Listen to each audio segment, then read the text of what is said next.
అందరికీ నమస్తే అండి. పవన్ కళ్యాణ్ గారికి కోపం వచ్చింది. పవన్ కళ్యాణ్ గారు తన సినీ రంగం మీదే అలిగారు. వాళ్ళకు కూడా మామూలుగా లేదు. ఇప్పుడు ఆయన పవర్ఫుల్ పొజిషన్లో ఉన్నారు కాబట్టి, ఉప ముఖ్యమంత్రిగా ఉన్నారు కాబట్టి, పైగా సినిమాటోగ్రఫీ శాఖ కూడా తన కంట్రోల్లోనే, తన పార్టీ కంట్రోల్లోనే ఉంది కాబట్టి ఎన్ని రకాలుగా వెళ్ళాలో అన్ని రకాలుగానూ వెళ్తున్నారు. ఎందుకంటే ఆయన ఊహించినటువంటి ట్విస్ట్ సినీ రంగం నుంచి వచ్చింది. ఆయన దాదాపుగా 3-3.5 ఏళ్ళ నుంచి వర్క్ చేస్తూ భారీ బడ్జెట్తో రూపుదిద్దుకున్న సినిమా హరిహర వీరమల్లు. ఆ సినిమా జూన్ 12వ తేదీన రిలీజ్ అవబోతుండగా ఇప్పుడు అనూహ్యంగా థియేటర్ల బంద్ అనే అంశం తెర మీదకి రావడం, విపరీతమైన చర్చ జరగడంతో ఒక్కసారిగా సినిమా యూనిట్ టెన్షన్ పడ్డారు, ఆయన కూడా టెన్షన్ పడ్డారనమాట.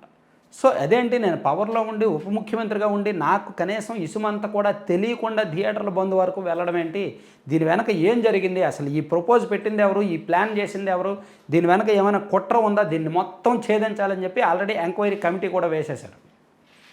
దాంతో ఆగల డైరెక్ట్గా డిప్యూటీ సీఎం కార్యాలయం నుంచి ఒక ఓపెన్ ప్రెస్ నోట్ కూడా వచ్చింది. సో ఇంతకుముందు ఎవరైనా సినిమా యూనిట్ వాళ్ళు సినిమా టికెట్ ధరలు పెంచాలంటే ఎవరికి వాళ్ళు వ్యక్తిగతంగా వచ్చేవాళ్ళు, ఇక మీద అది లేదు, మీకు ఎవరికైనా ధరలు పెంచాలంటే చలనచిత్ర వాణిజ్య మండలి ద్వారా రండి, అంతే తప్ప ఎవరికి వాళ్ళు వ్యక్తిగతంగా రావద్దని చెప్పి ఓపెన్ స్టేట్మెంట్ ఇచ్చారు. ఈరోజు కూడా ఇచ్చారు. సో ఈరోజు పవన్ కళ్యాణ్ గారు ఇంకొంచెం సీరియస్గా రెస్పాండ్ అయ్యారు. అసలు థియేటర్లో ఇంక్లూడింగ్ తన సినిమాతో సహా టికెట్ రేట్లు పెంచాలి అంటే తెలుగు చలనచిత్ర వాణిజ్య మండలి అని ఒకటి ఉంటుంది. సో వాళ్ళు ఏంటంటే ఆ సినిమాకు బడ్జెట్ ఎంత అయింది, ఎంత ఖర్చు పెట్టారు, ఎంత కలెక్షన్స్ వస్తే ఆ సినిమా సేఫ్లో ఉంటుంది, అన్ని కలెక్షన్స్ రావాలంటే సినిమా రేటు టికెట్ రేటు ఎంత పెంచాలి అనేది వాళ్ళు వాణిజ్య మండలి వాళ్ళు ఒక తీర్మానం చేస్తారు. దాన్ని ప్రభుత్వానికి అందిస్తే మేము పరిశీలిస్తాం, అంతే తప్ప ఎవరికి వాళ్ళు ఇండివిజువల్గా ఇంక్లూడింగ్ హరిహర వీరమల్లు యూనిట్ కూడా వ్యక్తిగతంగా వచ్చి కలవద్దు, వాళ్ళ యూనిట్గా అందరూ కలిపి యూనిటీగానే రండి అని చెప్పారనమాట. దాంతోపాటు థియేటర్స్లో ఆహార పానీయాలు కానీ, ఆహార పదార్థాలు కానీ, కూల్ డ్రింక్స్ కానీ, వాటర్ బాటిల్స్ కానీ ఏదైనా సరే ఎక్కువ రేటుకి అమ్మితే కఠిన చర్యలు ఉంటాయని చెప్పారు. అంటే థియేటర్స్ను కూడా ఒక రకంగా హెచ్చరించినట్టే, ప్యూర్లీ థియేటర్స్ని హెచ్చరించినట్టే. ఈ రోజుల్లో ఎక్కడ లేదండి ఎక్కువ రేట్లు, ఎక్కడ లేవు.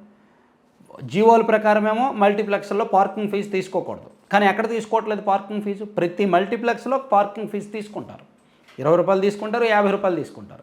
జీవోల ప్రకారమేమో ఎంఆర్పి ధరలకే థియేటర్స్లో అమ్మాలి అంటారు, కానీ ఎక్కడ అమలవుతుంది జీవో.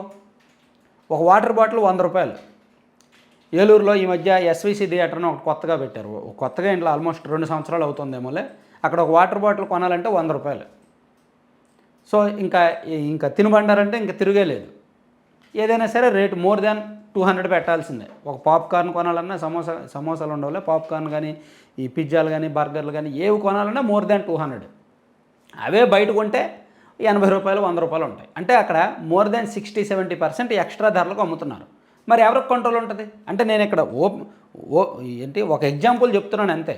ఎక్కడికి వెళ్ళినా మనకి ఇవే రేట్లు ఉంటాయి. ఒంగోలు రవిప్రియ మాల్కి వెళ్ళినా అంతే, విజయవాడలో ఈ పీవీఆర్ పీవీపీ దానికి సినీ పోలీస్ దానికి వెళ్ళినా అంతే, ఎక్కడికి వెళ్ళినా ఈ రేట్లే ఉంటాయి. మేబీ మల్టీప్లెక్స్ అని చెప్పి కొత్తగా హంగులు ఆర్భాటాలు చూపించి ఎక్కువ రేట్లకు అమ్ముతున్నారు. సో ఇప్పుడు థియేటర్స్ని కంట్రోల్ చేయాలి అంటే ఈ రేట్లు కంట్రోల్లో ఉండాలి అంటారు. నిజానికి సినిమా థియేటర్ల వాళ్ళకి స్క్రీన్ మీద వచ్చే ఆదాయం కంటే బయట ఈ అమ్మకాల ద్వారా వచ్చే ఆదాయంతోనే థియేటర్లు రన్ అవుతున్నాయంటే నమ్మగలరా? బయట 20 రూపాయలకి అమ్మేది థియేటర్లో 40 రూపాయలకి 50 రూపాయలకి అమ్ముతారు. అలా అమ్మడం ద్వారా వాళ్ళకి ఎక్స్ట్రా వచ్చే ఆదాయం ఉంది కదా, దాని ద్వారానే వాళ్ళు ఎక్కువగా నడపగలుగుతున్నారు. వాళ్ళకి టికెట్ మీద వచ్చే రేటు కంటే, సీటు మీద వచ్చే లాభం కంటే ఈ ఎక్స్ట్రా వచ్చే ఇన్కమ్, సైడ్ ఇన్కమ్ ఎక్కువ అనమాట. సో దాని మీదనే థియేటర్లు ఎక్కువగా రన్ అవుతున్నాయి. సో ఈ విషయం సినీ రంగంలో ఉన్న ప్రతి ఒక్కరికి తెలుసు, 24 ఫ్రేమ్స్లో పనిచేసే ప్రతి ఒక్కరికి తెలుసు, థియేటర్స్ వాళ్ళకి తెలుసు, ఎగ్జిబిటర్స్కి తెలుసు, ప్రొడ్యూసర్లకు తెలుసు, డిస్ట్రిబ్యూటర్లకి తెలుసు. కాకపోతే ప్రేక్షకుడికి కూడా తెలుసు చివరికి, కానీ ఎవరికి వాళ్ళు చూసి చూడనట్టు వదిలేస్తారు. ఇప్పుడు అనూహ్యంగా పవన్ కళ్యాణ్ గారు మీటింగ్ పెట్టి థియేటర్స్లో ఎక్కువ రేటుగా అమ్మొద్దు, అలా అమ్మొద్దు, ఇలా అమ్మొద్దు అంటే దాని అర్థం ఏంటి? ఒకటి, తన సినిమాకు కష్టం వచ్చింది కాబట్ట అనూహ్యంగా ఆయన థియేటర్స్ మీద కోపం వచ్చి ఈ కంట్రోల్ చేయాలనా? ఇక మీదట భవిష్యత్తులో ఎక్కడైనా సరే ఎక్కువ రేటుకి అమ్మితే ఏమైనా టోల్ ఫ్రీ నెంబర్ ఇస్తారా? భవిష్యత్తులో ఎప్పుడైనా సరే ఇదిగో సినిమా థియేటర్లో ఎంఆర్పి కంటే ఎక్కువ రేటుకి అమ్మితే ఇవాళ కంప్లైంట్ చేయండి అని చెప్పి టోల్ ఫ్రీ నెంబర్ ఏమైనా ఇస్తారా? లేదా జిల్లాకు ఒక టోల్ ఫ్రీ నెంబర్ ఇస్తారా? అలా ఇవ్వాలి. ఇప్పుడు సాధారణంగా థియేటర్స్లో ఎవరైనా ఎక్కువ రేటుకి అమ్మితే మనం జేసీకి కంప్లైంట్ చేయొచ్చు. ఆ జిల్లా జాయింట్ కలెక్టర్కో లేదంటే ఆర్డీఓకో కంప్లైంట్ చేయొచ్చు. కానీ అంత ఓపిక ఎవరికి ఉంటుంది? ఆర్డీఓ నెంబర్ ఎక్కడ దొరుకుద్ది? లేదా ఆఫీస్కి వెళ్ళి ఎవరు కంప్లైంట్ చేస్తారు? నిజంగా ప్రజలకు ఇంకాస్త ఫ్రెండ్లీగా ఉండాలంటే టోల్ ఫ్రీ నెంబర్ ఇవ్వాలి. థియేటర్స్లో ఈ అమ్మకాలు ఇదంతా కూడా కంట్రోల్ చేయాలి అంటే. కాకపోతే పవన్ కళ్యాణ్కి ఇప్పుడు అనూహ్యంగా కోపం వచ్చేసింది కాబట్టి, తన టికెట్ విషయంలో తీసుకున్న నిర్ణయం ఆయనకు నచ్చలేదు కాబట్టి, సినీ రంగం మొత్తాన్ని ఒక రకంగా జగన్మోహన్ రెడ్డి గారు ఎలాగైతే సినీ రంగాన్ని గుప్పెట్లో పెట్టుకున్నారో మీకు గుర్తుందో లేదో, 2021, 22 ఆ టైంలో కూడా, అంటే 2021 ఆ టైంలో కూడా జగన్మోహన్ రెడ్డి గారు సినిమా థియేటర్స్ని ఫస్ట్ కంట్రోల్లోకి తెచ్చుకుంటే సినిమా మొత్తం కంట్రోల్లోకి వచ్చేస్తుంది. అలా చేయడానికి ఫస్ట్ ఆన్లైన్ టికెటింగ్ విధానాన్ని ప్రవేశపెట్టారు. ఆ తర్వాత సినిమా థియేటర్లో ఉన్న ఫెసిలిటీస్ ఏంటి, అగ్నిమాపక శాఖ పర్మిషన్ ఉందా లేదా, అన్ని ఫెసిలిటీస్ ఉన్నాయా లేవా, సీట్లు బాగున్నాయా లేవా, ఎంఆర్పీలకు అమ్ముతున్నారా లేదా అనేది చెక్ చేశారు. సో థియేటర్స్ మీద ఎప్పుడైతే కంట్రోల్లోకి వెళ్ళాయో, థియేటర్స్ మీద ఎప్పుడైతే పగబట్టారో, కంట్రోల్లోకి తెచ్చుకోవాలని చూశారో, అంతిమంగా ప్రొడ్యూసర్లు పై స్థాయి నుంచి వచ్చారు. ఎందుకంటే ఎంత పెద్ద ప్రొడ్యూసర్ అయినా, ఎంత పెద్ద హీరో అయినా సరే థియేటర్ ఉంటేనే వాళ్ళు సినిమా చూసేది.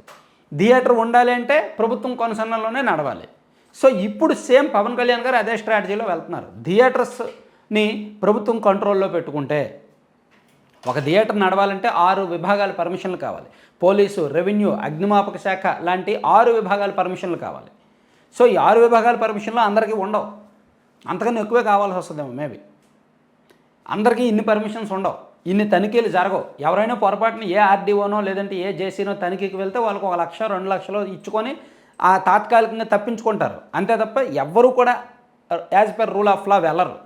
సో అనూహ్యంగా ప్రభుత్వానికి కోపం వచ్చి మీరు అలా చేయండి ఇలా చేయండి అని అంటున్నారంటే ఇది కేవలం అతని సినిమాకు కోపం, అతని సినిమాను అడ్డుకోవడం వల్ల వచ్చిన కోపమా, థియేటర్ని బంద్ చేస్తామని చెప్పి వాళ్ళు ఇచ్చిన పిలుపు వలన కోపమా, లేదంటే ప్రేక్షకుల మీద ఉన్న పరంగా వచ్చిన ప్రేమ అనేది తెలియాలి.